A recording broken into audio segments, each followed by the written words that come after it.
I don't believe I'm a racist. I don't believe Ms. Hagar is a racist. And to me, when they suggest that somehow this is not a matter of individual responsibility, but it somehow is systemic, that just doesn't ring true to me.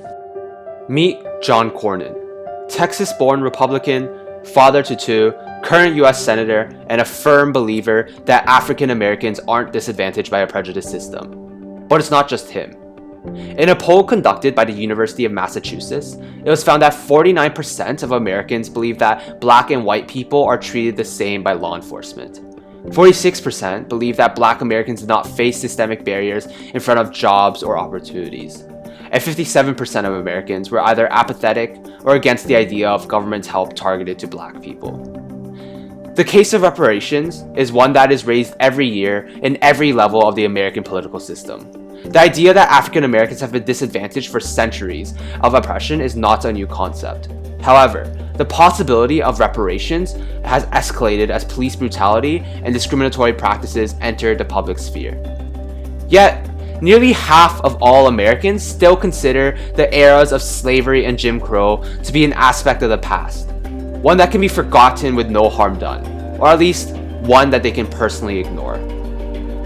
But how do the atrocities of the past prove the need for financial or social reparations for the African community?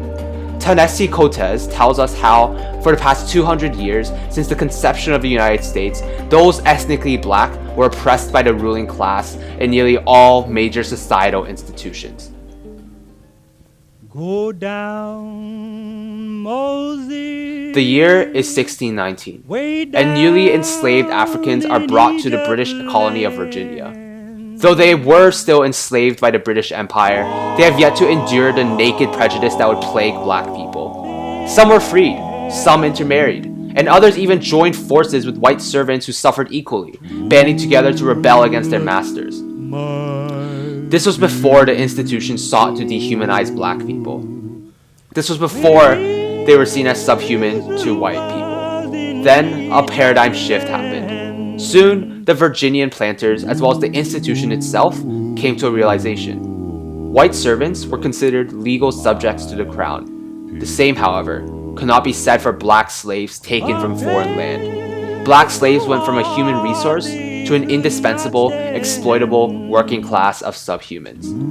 Conflict theory, a term coined by Marx, states that the bourgeoisie or ruling class will seek to use societal institutions to disenfranchise and oppress the proletariat in order to gain total domination and control over the limited resources of society. What the shift in narrative in late 1600 Virginia showed was that the bourgeoisie wasn't just the rich, but rather was the white. The white that aimed to oppress African Americans to the fullest extent in order to dominate the finite resources of society. This paradigm shift would increase drastically over the next 250 years. In 1650, Virginia mandated that all people except for Africans were to carry arms. In 1664, Maryland mandated that a woman who married a slave would become a slave herself. In 1705, Virginia allowed the dismemberment of unruly slaves while prohibiting the whipping of white servants without an order from a justice of the peace. Finally, it was formally declared in 1848 by Senator Calhoun that the state of the Union has shifted to create two great divisions, not rich and poor, but rather white and black. This legitimized the slow paradigm shift that has happened since the 1600s and has effectively set in stone the foundations of what would be an oppressive bourgeoisie class and a marginalized proletariat class that will continue on into modern times. Slave labor accounted for 59% of American exports and 1/3 of all Caucasian income. Slavery wasn't just a byproduct of the Union, but rather it was the blood, sweat, and tears of the African slaves that directly built the foundations of the nation. In fact, it was the power of slavery across the US, across New England, and across Great Britain that jump-started the Industrial Revolution, skyrocketing the world to modernity. While many would say that the oppression of Africans during the era of slavery was obvious, what they don't realize is that not only were they oppressed on the surface level, but that this was the start to a long process of dehumanization by the bourgeoisie that opened themselves up for exploitation and prejudice long past the Emancipation Act. Through the signing of the Emancipation Act in 1863, though the 200-year-long enslavement of Africans did end, what it did not do was change the rising narrative that black people were subhuman to whites. There was no formal reparation, even for former slaves at the time. Instead, slave owners were compensated for their lost assets, and to many, Abraham Lincoln was branded a heretic. Slaves were considered private property at the time, just like a house. Similar to how many would be furious today if the government took away their private property, people back then felt that their rights were being violated when they were unable to violate the rights of their slaves. And so it led to the assassination of Abraham Lincoln himself, when John Wilkes Booth proclaimed that this country was formed for the white, not the black man. The moral view of the bourgeoisie ruling class remained unchanged. Free slaves were not compensated for their kidnapping and subsequent enslavement. As far as those in power were concerned, black people were still no better than property or second class at best. And this would result in a paradigm shift where the persecution of African Americans would migrate from the government to society itself alongside its communities and institutions. Got to get together and let it, don't be no stormy weather, and we'll all be in the same boat, brother. Okay, now you're going to want this Jim Crow blues, huh? That brings news and makes a man wear out his shoes when they get in a Jim Crow play. For the next 100 years, African Americans faced a different type of slavery in the Deep South. After federal troops withdrew from the South, the prejudiced mindset carried by the majority of Americans at the time led to an era of Jim Crow. Black people were attacked for not removing their hats, for disobeying church procedures, or for refusing to be tied like a slave. Many attacked black people simply out of pure hatred. The work of mobs terrorized the black population throughout the 19th and 20th century. It prevented them from getting jobs, prevented them from voting, it prevented them from living a quality of life. Entire black communities were razed, dozens of black individuals were lynched, and black children were beat, and virtually no one was punished.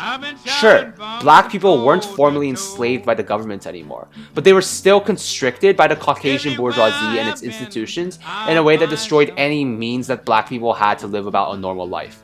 They were politically disenfranchised when voting meant getting lynched by the KKK.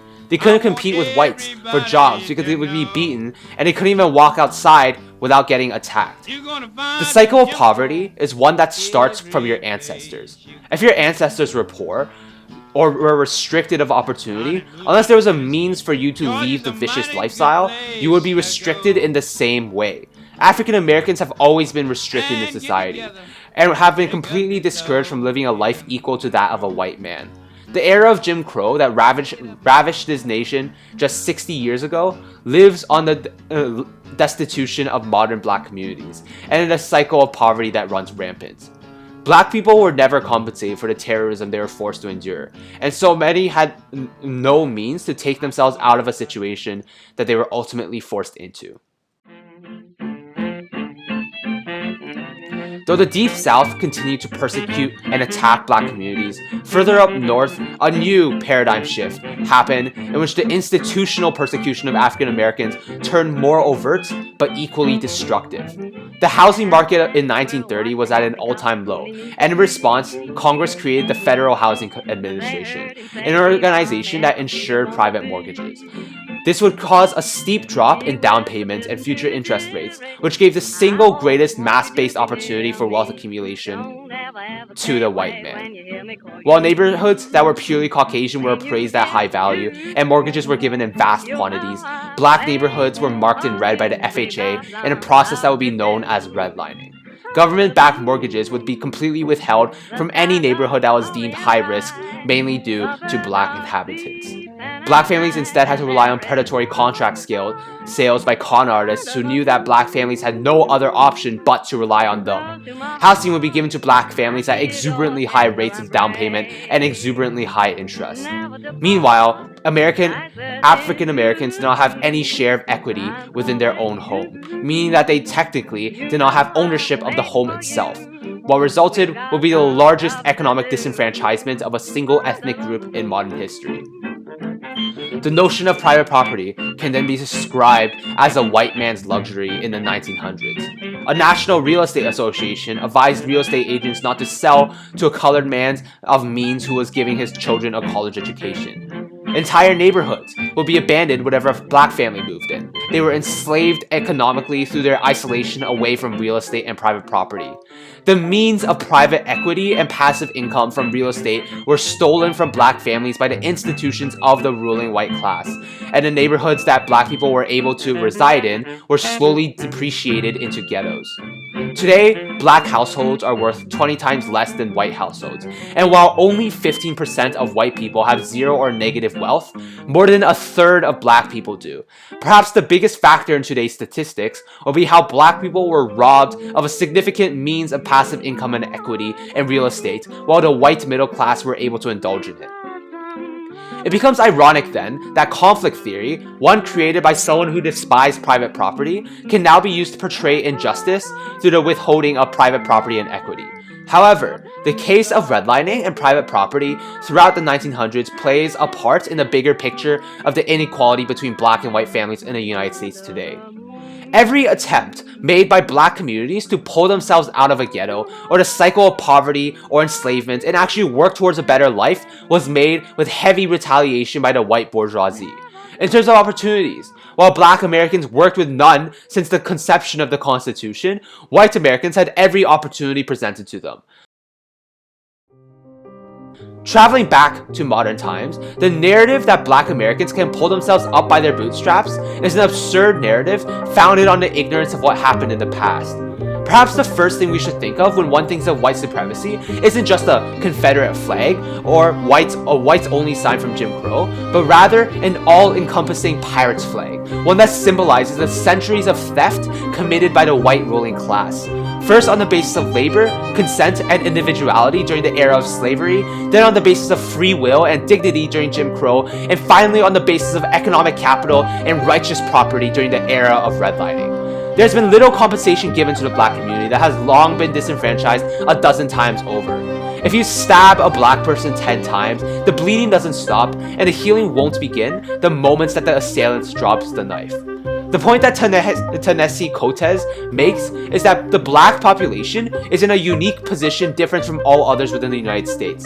That unique position is a significant disadvantage they have within a system that for centuries has tried to tear them down. You cannot turn into an equitable society when you refuse to address that the conditions of different demographics are anything but equal. The reparations that need to be pursued are not just a payoff or a handout.